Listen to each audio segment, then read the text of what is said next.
podemos nosotros utilizar esta fórmula que se reduce y se resume aquí, donde la sumatoria de la tasa real más la prima, más la prima de inflación, forma lo que es lo que se conoce como tasa libre de riesgo, R sub F, más la prima de riesgo. O sea, eso nos va a dar la tasa de interés nominal. Pero veamos un ejercicio de lo que nos muestra el libro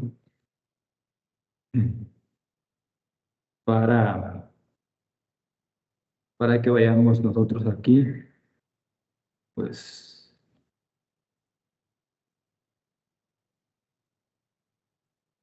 viendo este apartado. Los ejercicios están al final del capítulo. Vamos a ver, por ejemplo, este ejercicio es 6.1. Dice, la tasa libre de riesgo sobre letras del tesoro era del 1.23, ¿verdad? Recientemente. Si se calcula que la tasa de interés real fue de 0.80, ¿cuál fue el nivel de inflación esperado? Entonces, nosotros cuando hacemos lectura del ejercicio, ya tenemos cierta familiaridad con estos términos. La tasa libre de riesgo es de 1.23, dice aquí. Si se calcula que la tasa de interés real fue de 0.80, ¿cuál es el nivel de inflación esperado? Entonces, nosotros nos vamos a remontar a la fórmula, ¿verdad? A la fórmula de la tasa nominal, donde la tasa nominal nos dice que es igual a la tasa de interés real, ¿verdad? Más la prima de inflación, PI, más la tasa libre de riesgo. Entonces, si no trabajamos este ejercicio en Excel, nos quedaría de la siguiente manera. A abrir el archivo.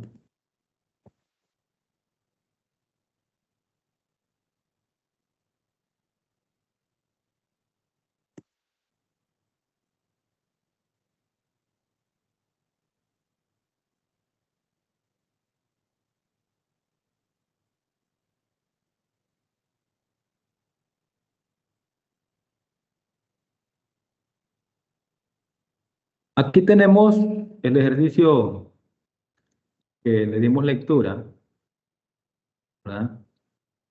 La tasa libre de riesgo sobre las letras del tesoro era de 1.23 recientemente, 1.23%. Si se calcula la tasa de interés real, fue del 0.80%, ¿cuál es la tasa de inflación? Entonces, yo aquí lo que estoy colocando es la fórmula que está en el libro, que ustedes pueden observar, donde la tasa real más la prima de inflación más la prima de riesgo, y voy a sustituir los valores que me da el ejercicio. El ejercicio me dice que la tasa de interés real fue de 0.80. Fue de 0.80.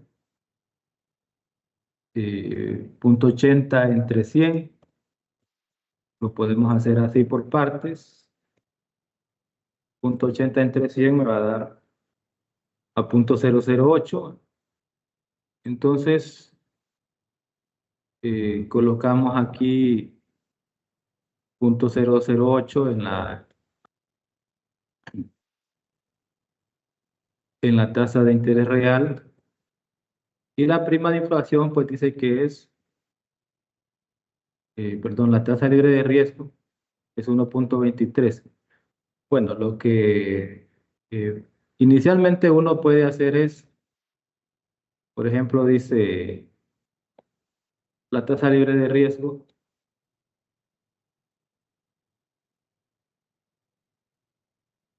la tasa libre de riesgo, que está representada por R sub F, es la sumatoria de estos dos, ah, de la tasa real más la prima de inflación. Y como no tengo prima de riesgo, entonces solo voy a trabajar con estos dos. Me está preguntando el ejercicio que cuál es la inflación esperada. Yo solo tengo dos datos, ¿no?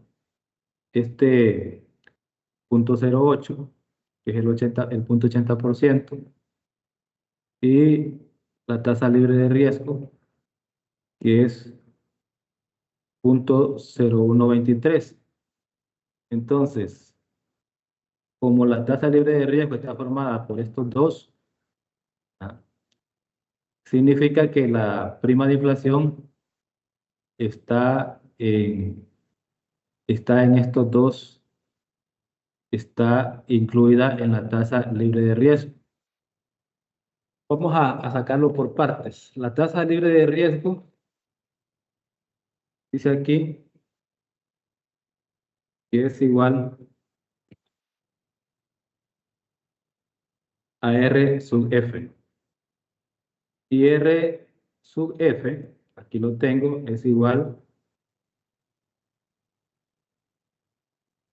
a, aquí lo vamos a colocar para irlo analizando por separado. R sub F es igual a la tasa real, K sub asterisco, K elevado al asterisco, que es la prima de riesgo.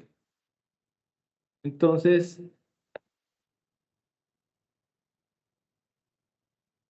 la tasa libre de riesgo, en este caso, ¿verdad? Es igual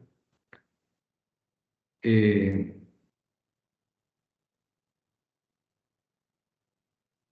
a la tasa, a la tasa real, que es la K sub asterisco. En este caso es 0.80, entonces voy a tomar 0.80 entre 100, es igual a 0.008, más eh, la prima de riesgo, no la prima de inflación no la conozco, ¿verdad?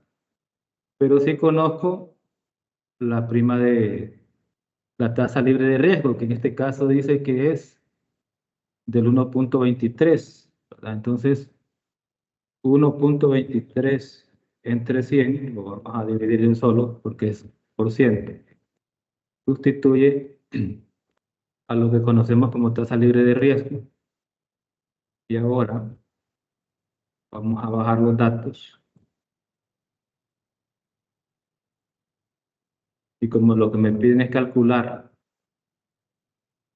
la tasa de inflación, solo voy a despejar estos dos valores para dejar solo la inflación o la prima de inflación que me está pidiendo el ejercicio. Como este está sumando en este lado, después del igual, ¿verdad? Vamos a colocarle en negrito el igual. Y lo más del más grande. Como pueden ver, tengo que dejar solo la variable que se conoce como prima de inflación. ¿Qué voy a hacer con este valor? Como lo está sumando, va a pasar al otro lado restándolo. Entonces, este punto 0.23, vamos a restar aquí.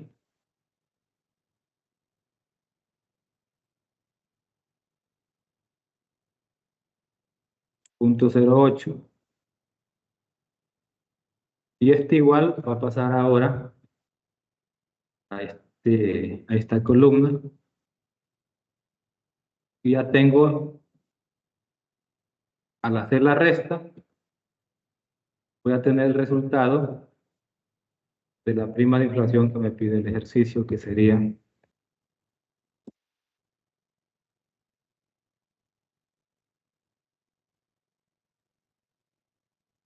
igual a 0.043. Entonces, esta es la respuesta que me está solicitando el ejercicio. Esta es la respuesta obtenida que responde a cuál fue el nivel de inflación esperado. Fue de un 0.0043, que también si lo pasamos a valores porcentuales, me quedaría de la siguiente manera. Quedaría en porcentajes.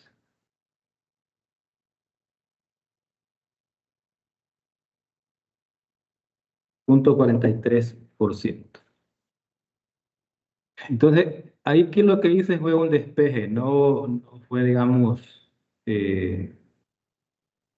algo complicado, como pueden ver ustedes. Solo identifiqué que lo que me están dando, en este caso, la tasa libre de riesgo. La tasa libre de riesgo está formada por la tasa real y la prima de inflación. Entonces, como me dan un valor de la tasa libre de riesgo, voy a igualarlo con la fórmula que conocemos, que la tasa libre de riesgo, en este caso, es igual a la tasa real, que me dan el dato en el ejercicio, tasa de interés real, más la prima de inflación. Y como también me dan el dato de la tasa libre de riesgo, lo sustituyo, ¿verdad? Lo igualo y coloco los valores que me dan, los valores conocidos, y despejo para la variable que ando buscando, que en este caso es la prima de inflación. ¿Tienen alguna consulta sobre? No les compartí esto, ¿sí? Sí les compartí, ¿verdad? ¿Tienen alguna consulta sobre esto? ¿Sobre este cálculo del ejercicio? Lick, nos va a dejar subido el Excel en el campus para, Sí, ¿sí? sí, se lo vamos a dejar ahí para que Sí, para lo pasarlo al recojan. cuaderno. Lick, ese 0.02 que tiene ahí, ¿de dónde lo saca? Este 0.02. Ajá. No, este No no tiene lo nada tomo. que ver, ¿verdad? Con el No, ejercicio. este no lo tomo en cuenta. Aquí solamente estaba haciendo una Ok, prueba, ok. ¿verdad? No lo tomo en cuenta. Solo esta parte de aquí. Lo que hice, a ver, vamos a borrar esto para no confundir. Lo que hice fue expresar la fórmula que aparece en el libro, donde pues nos muestran las variables que el ejercicio nos está dando, es decir, no todas, sino que parte de esas variables nos dan, por ejemplo, la tasa de interés real, que es acá con el asterisco. Nos piden la prima de inflación o el nivel de inflación, que es P sub I, y no nos dan la prima de riesgo, tampoco nos dan la tasa nominal. Pero como yo sé, ¿verdad?, que la tasa libre de riesgo está formada por RF, que en el libro lo podemos ubicar en la página 209.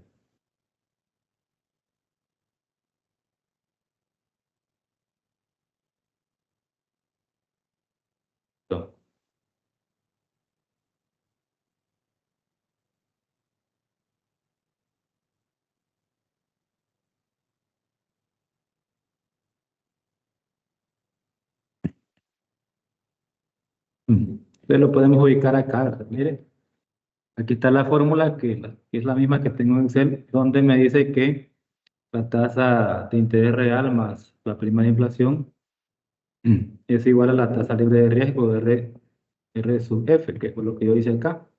R sub F es la tasa libre de riesgo que está formada por la tasa de interés real más la prima de inflación. ¿Qué es lo que me dan en el ejercicio? Lo que me dan es la tasa libre de riesgo, R sub F, que es 1.23%, que en decimales es 0.0123, y me dan la tasa de interés real, que es igual a 0.80%, que en decimales es 0.008, y me piden lo que es la prima de inflación. Despejo para la prima de inflación, pasando este 0.008 al otro lado restando, y por eso obtengo el 0.43%. Entonces, esta parte de aquí resuelve el ejercicio, sería la respuesta del ejercicio. Esta es la respuesta. Voy a colocar aquí para que lo tengan ustedes ahí. 6.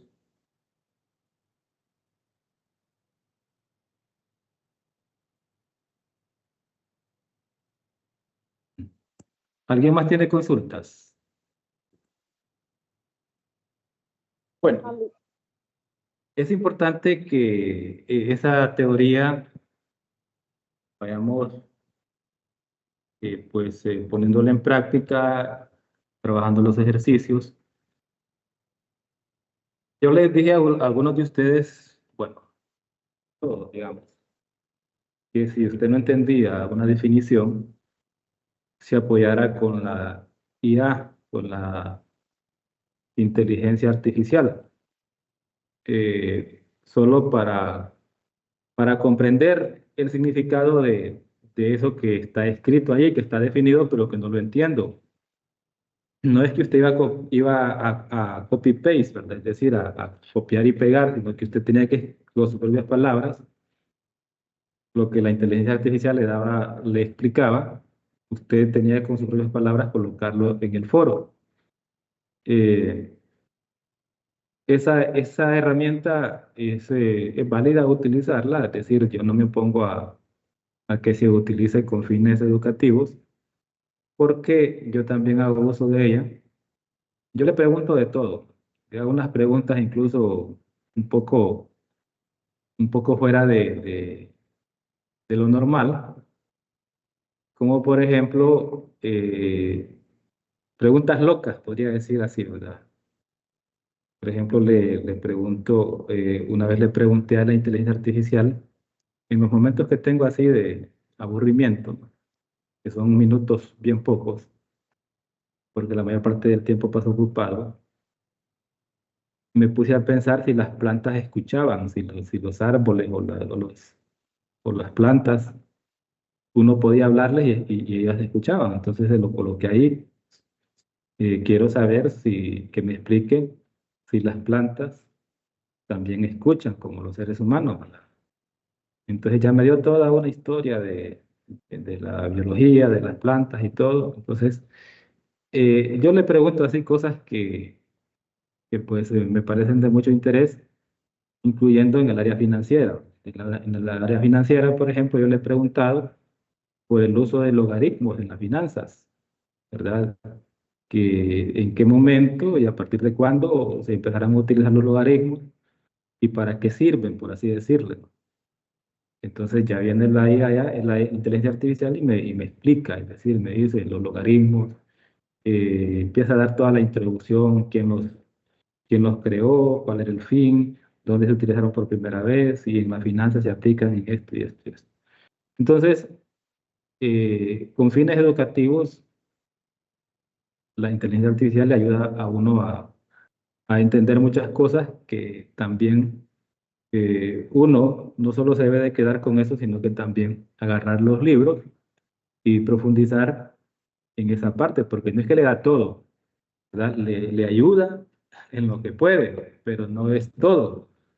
Entonces, por eso era mi objetivo que en este foro ustedes se apoyaran, ¿verdad? Si no entendían algo, con la inteligencia artificial, que les ayudara a ustedes a entender, por ejemplo, qué son las acciones comunes, qué son las acciones preferentes, qué es la prima de riesgo, qué es la tasa de interés real, qué es la prima de inflación, dónde se aplica, financieramente, cómo se puede aplicar, en qué forma. Es decir, es una herramienta bien interesante. La verdad que a mí pues me gusta mucho porque lo que leo me sirve para comprobar con lo que la IA me dice, ¿no? Entonces, eso les quería compartir. Vamos a ver otro ejercicio relacionado con el tema que estamos trabajando, ¿verdad? Ahorita pues trabajamos con este ejercicio utilizando la fórmula que aparece pues en el libro sobre lo que es el término de las primas de riesgo, características del emisor y la emisión. Bueno, la tasa de interés nominal de varias clases de valores a largo plazo en mayo del 2010 fueron los siguientes. Las tasas de interés nominal están formadas para que usted tenga ya memoria y analice, lo vaya grabando en su memoria y lo vaya analizando. Está formada por esta fórmula. Las tasas, es decir, la tasa de interés nominal que aquí dice, se calcula utilizando esta fórmula, ¿verdad? Y dice que en este ejemplo 6.3, que las tasas de interés nominal de varias clases de valores a largo plazo en este año fueron las siguientes. Bonos del Tesoro de los Estados Unidos, la tasa de interés nominal fue de 3.30%, ¿verdad? Bonos corporativos por categorías de riesgo, calidad alta, AAA menos AA es 3.95, calidad media, A menos BA 4.98 y especulativas, BA menos C 8.97. Siempre uno, cuando ve una desviación significativa entre un número y otro, se pregunta que por qué. Por ejemplo, ¿por qué los bonos especulativos con tasa nominal, una tasa de interés nominal mayor que los otros bonos, ¿verdad? 3.95, 4.98 y 8.97. Bueno, les voy a explicar que en el mercado también existe la especulación. ¿Qué es especular? Por ejemplo, en nuestro medio, se lo voy a explicar con un producto de consumo, por ejemplo, los frijoles. Bueno, los frijoles son un producto que se vende en el mercado, pero que en cierta época del año los frijoles desaparecen del mercado, es decir, la cantidad ofertada, ofrecida, disminuye. Y como es un producto de consumo masivo, al disminuir, entonces la demanda, que era lo que nos explicaba Jamie, la demanda de ese producto, si la oferta disminuye, va a incrementar. Es un producto que se consume todos los días y consumo masivo. Entonces, ¿qué sucede con el precio según la ley de la oferta y la demanda de un producto? Un producto cuando tiene una alta demanda. Entonces, el precio generalmente tiende a subir, ¿verdad? Y como es un producto de consumo masivo, los que tienen inventario, en su inventario, en su bodega, frijoles, precios, es decir, empiezan a darle a un precio mayor que el promedio que se ha manejado durante la cosecha, por así decirlo, o post cosecha, ya cuando empiezan a escasearse los frijoles, los vendedores, los que tienen el inventario, empiezan, digamos, a especular. Especular es que no mantienen un precio fijo, sino que andan con un precio superior, arriba del promedio que se ha manejado antes. Por eso ustedes pueden ver aquí que en los bonos especulativos tiene una tasa de interés nominal del 8.97%, muy superior a los otros bonos, ¿verdad? Entonces, es por esa razón, en el mercado financiero también se maneja la especulación. Hay muchos, hoy por hoy hay muchos factores que influyen en esa especulación, ¿verdad? Bueno, veamos sobre este ejercicio, otro ejercicio que les quiero mostrar. Por ejemplo, dice, la tasa de inflación anual medida por el índice de precios al consumidor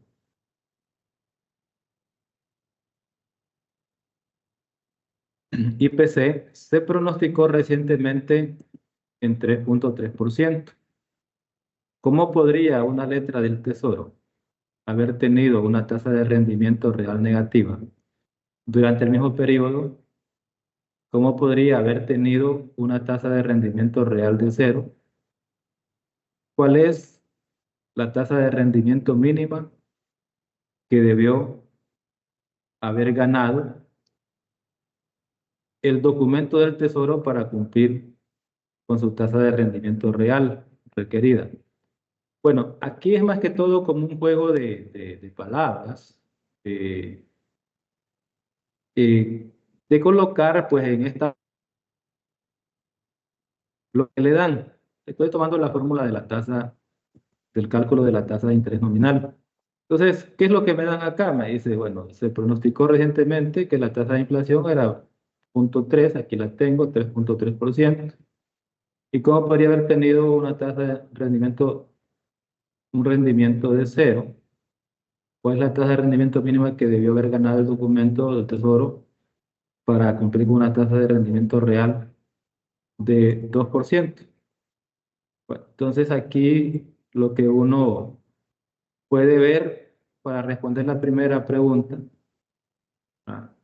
¿Cómo podría una tasa, una letra del Tesoro haber tenido una tasa de rendimiento real negativa? Bueno, si nosotros subimos, esto se explica de la siguiente manera.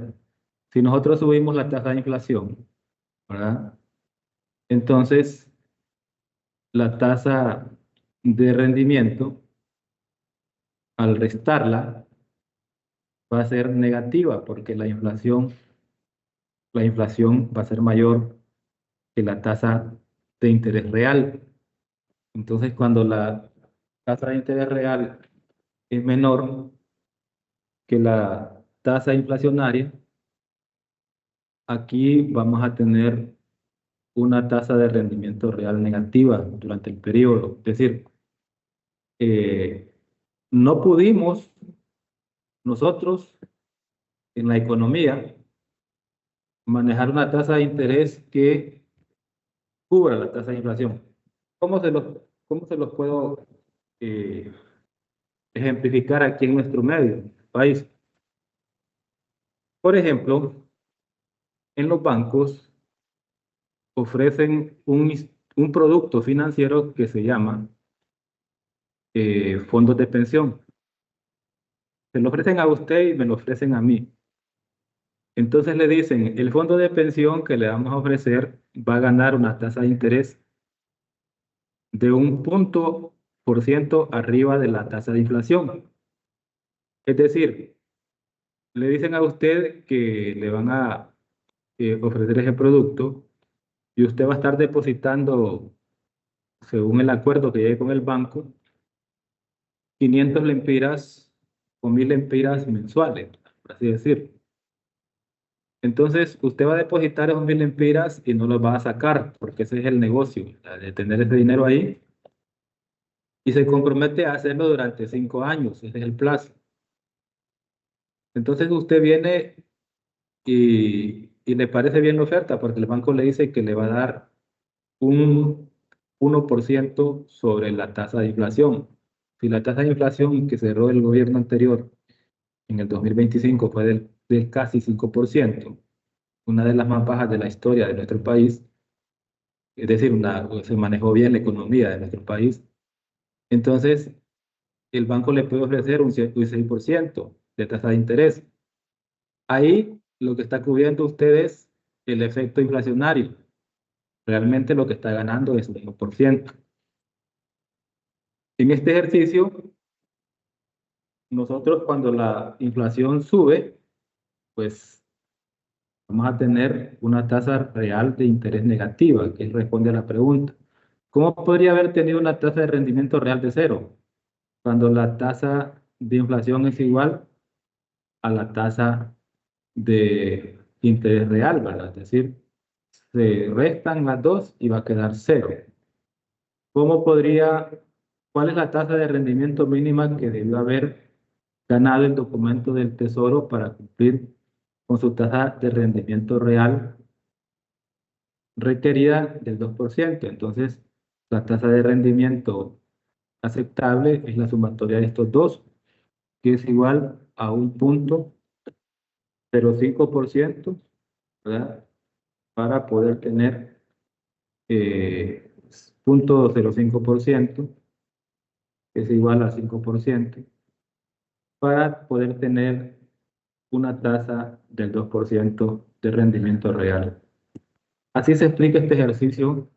Es más que todo una explicación, es una explicación más que todo de análisis, no tan de detalle, de desglose numérico, sino que de empezar uno a colocar mentalmente en el escenario las variables que le dé el ejercicio. ¿Hay alguna consulta? Dejamos un minuto para consultas. Este documento se lo voy a subir porque como hay más ejercicios que vamos a estar trabajando hasta el jueves, se los voy a subir el jueves para subirles todo completo en un solo archivo, estar pedaceando ahí. Entonces, ese es el objetivo y vamos a trabajarlo de esa manera. ¿Tienen alguna pregunta? Si no hay preguntas, nos quedamos No, por aquí. Lick. Ok, bueno, por aquí nos quedamos el día de hoy, jóvenes. Si Dios lo permite, nos vemos mañana. Buenas noches. Buenas noches. Buenas noches, Lick, hasta mañana. Buenas Buenas noches, noches, Lick. Gracias. Buenas noches, Lek. Buenas noches. Buenas noches, Lick. Gracias.